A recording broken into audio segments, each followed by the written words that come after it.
광야 같은 세상 길을 걸어온 우리를 말씀을 따라 걷다입니다. 오늘도 푸른 초장 교회에서 요엘 선지자가 하시는 말씀을 묵상해 보겠습니다.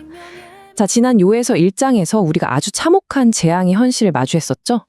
오늘 함께 살펴볼 2장 말씀은요, 도저히 피할 수 없는 그 두려운 심판의 날과 놀랍게도 바로 그 절망의 한가운데서 활짝 열리는 자비의 길을 동시에 보여주고 있습니다.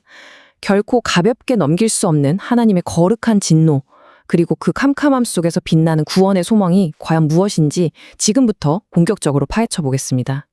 요엘 선지자는 다가오는 여호와의 날을 선포하면서 이건 우리 인간의 힘으로는 절대 결단코 피할 수 없는 캄캄하고 어두운 날이라고 경고합니다. 여러분, 이 메뚜기 떼의 거대한 습격, 이거 단순한 자연재해가 아니에요. 마치 훈련받은 기병대나 성벽을 거침없이 타오르는 용사들처럼 묘사되잖아요. 이들은 철저하게 하나님의 통제 아래서 공의를 집행하는 하나님의 군대라는 겁니다. 온 창조 세계를 심판의 도구로 쓰시는 하나님의 절대 주권, 그 앞에서 죄에 대한 심판이 얼마나 무섭고 철저한지 아주 생생하게 보여주는 대목이죠. 이 거대한 심판이 한바탕 휩쓸고 지나간 자리를 한번 상상해 보세요. 정말 극명한 대비가 나타납니다. 심판이 떨어지기 전만 해도 이스라엘 땅은 어땠나요? 마치 에덴 동산처럼 너무나 아름답고 풍요로웠어요. 그런데 하나님의 명령대로 움직이는 그 무시무시한 군대가 싹 지나가고 나면 어떻게 될까요? 말 그대로 불이 그들의 앞을 삼키고 불꽃이 그 뒤를 태워버립니다. 하나님의 거룩한 진노 앞에서는 죄의 흔적이란 흔적은 모조리 타버리고 정말 아무것도 남지 않은 횡한 황무지만 남게 되는 거예요. 우리가 아무리 높고 단단한 성벽을 쌓아 올린다고 해도 전능하신 분의 심판 앞에서는 진짜 아무 소용이 없다는 걸 보여줍니다. 자, 그럼 첫 번째 핵심 주제인 영적 각성의 나팔 소리로 넘어가 보겠습니다. 심판이 코앞에 닥친 순간 울려 퍼지는 아주 긴급한 회개의 부름이죠. 구약시대 이스라엘에서 나팔은 완전히 상반된 두 가지 상황에서 불렸습니다. 첫 번째는 다들 아시다시피 적군이 쳐들어오거나 재앙이 임박했을 때 울리는 아주 무서운 전쟁의 경고음이었어요. 그런데 여기서 진짜 중요한 건 바로 두 번째 의미입니다. 나팔은 국가적인 큰 위기 상황에서 백성들을 예배의 자리, 또 긴급한 회개의 자리로 불러 모으는 소집 신호이기도 했거든요.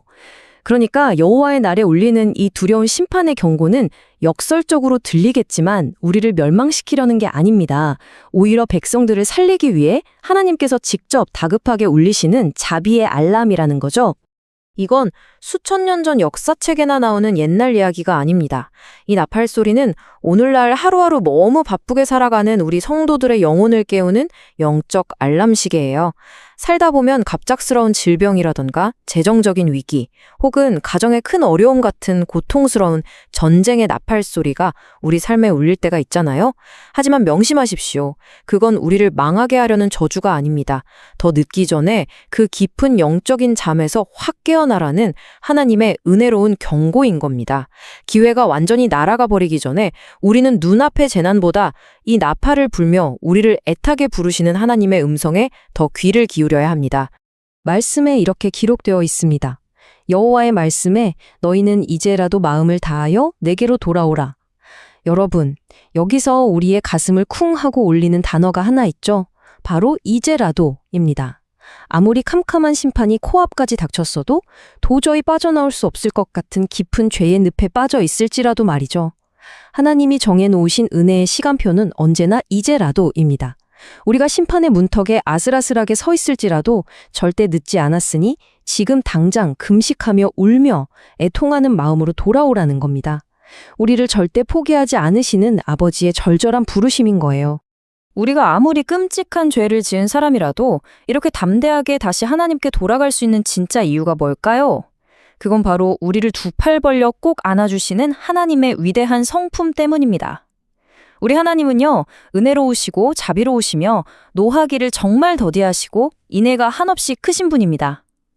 우리가 진심으로 마음을 돌이키기만 하면 기꺼이 뜻을 돌이키시고 그 무서운 재앙을 거두시는 분이라는 거죠. 하나님의 궁극적인 목적은 단 한 번도 파괴였던 적이 없습니다. 언제나 우리를 향한 긍휼과 온전한 회복, 바로 그것뿐입니다. 이어서 두 번째 주제, 마음을 찢는 회개입니다. 하나님께서 진정으로 원하시는 우리의 내면적 변화에 대해 집중적으로 살펴보겠습니다. 고대 사회에서는 큰 슬픔을 당하거나 회개할 때 겉옷을 확 찢는 게 아주 흔한 관습이었습니다. 그런데 하나님은 여기서 아주 단호하게 말씀하세요. 옷을 찢지 말고 마음을 찢으라. 자, 그렇다면 오늘날 우리들의 삶에서 이 옷만 찢는 행위는 과연 뭘까요? 주일 예배당에 앉아서 찬송은 부르고 있는데 머릿속은 내일 주식창이나 비즈니스 걱정으로 꽉 차 있는 거, 또는 눈물콧물 쏟으며 회개 기도해놓고서 뒤돌아서면 똑같이 형제를 미워하고 남의 뒷담화를 즐기는 그런 위선적인 모습들, 바로 이런 것들입니다. 하나님은 남들에게 보여주기 위한 뻔한 종교적 퍼포먼스에는 전혀 관심이 없으십니다. 나의 그 딱딱하게 굳은 자아와 교만을 완전히 박살내고 통회하는 진짜 회개, 오직 그 마음을 찢는 회개만을 받으신다는 사실을 꼭 기억하셔야 합니다. 그래서 오늘 우리가 삶에서 당장 실천해야 할 구체적인 결단 3가지를 꼽아봤습니다. 첫째, 아무런 감격 없이 그저 껍데기만 남은 종교적 습관들, 당장 멈추십시오. 둘째, 내 삶의 방향은 단 1도 바꾸지 않으면서 입술로만 줄줄 외우는 그런 값싼 회개, 이제는 완전히 끊어내야 합니다.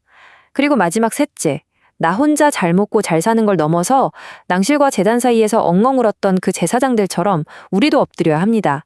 무너져가는 내 가정, 그리고 영적으로 침체된 우리 교회를 끌어안고 주여, 주의 백성을 불쌍히 여겨주시옵소서, 이렇게 눈물로 부르짖는 이 시대의 진정한 중보기도자로 오늘 결단하시길 바랍니다. 자, 이제 여러분의 영혼 깊은 곳을 향해 아주 무겁고도 중요한 질문을 하나 던지고자 합니다. 오늘 당신의 삶에는 하나님께서 그토록 애타게 울리고 계시는 영적 각성의 나팔 소리가 뚜렷하게 들리십니까? 혹시 눈앞에 당장 닥친 세상의 위기나 재난 앞에서는 벌벌 떨면서도 정작 그 이면에서 내 영혼을 흔들어 깨우시는 하나님의 세미한 음성에는 꽉 귀를 닫고 있지는 않으신가요? 지금은 그저 종교적인 겉옷에 옷깃이나 만지작거리고 있을 때가 절대 아닙니다. 바로 지금 당장 당신의 마음을 찢고 주님께로 온전히 돌아가야 할 때입니다. 지금까지 말씀을 따라곱다 이었습니다. 다음 시간에도 요엘서 2장을 이어서 더 살펴보도록 하겠습니다. 오늘도 말씀과 함께 평안한 하루 되시길 바랍니다.